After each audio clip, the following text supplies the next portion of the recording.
10 سال پیش 2 سپتامبر سال 2020 مظفر امامداد در فیسبوک ویدیوی احوال رقت‌آور مکتب فرسوده دیغه رغمت در برتنگ نوع روشن ولایت مختار کوهستان بدخشان را نشر کرد و در زیرش نوشت: من مطمئنم که بسیاری ها به دیدن این مکتب به خواب میافتند. امیدوارم وزیر معارف به این ویدیو بلافاصله واکنش خواهد کرد.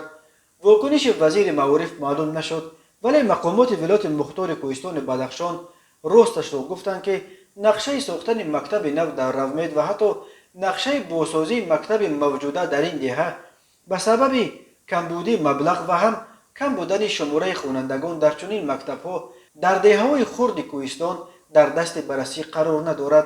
1 سال پیش وقتی ویدیوی مکتب رغمت نشر شد، بسیاری‌ها به تنقید مقامات سر کردند که در فکر ساکنان نیستند، ولی مظفر امامداد 1 سال بعد نوشت که نیت او نه تنقید بلکه پیدا کردن مبلغ گذاری بود که برای کودکان رغمت مکتب نو بسازد.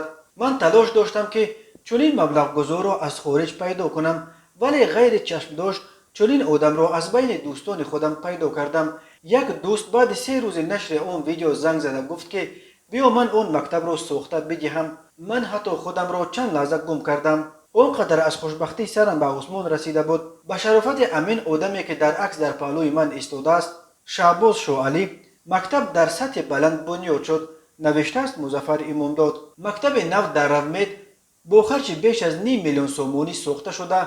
بنا به اطلاع مظفر امامداد، شرکت ساختمانی خانه آبادان پامیر در شخصیت امیده سیمکووا، اکبره مملکتووا و اسارای ایدر محمدووا در ساختن این مکتب به طور رایگان خدمت کرده است.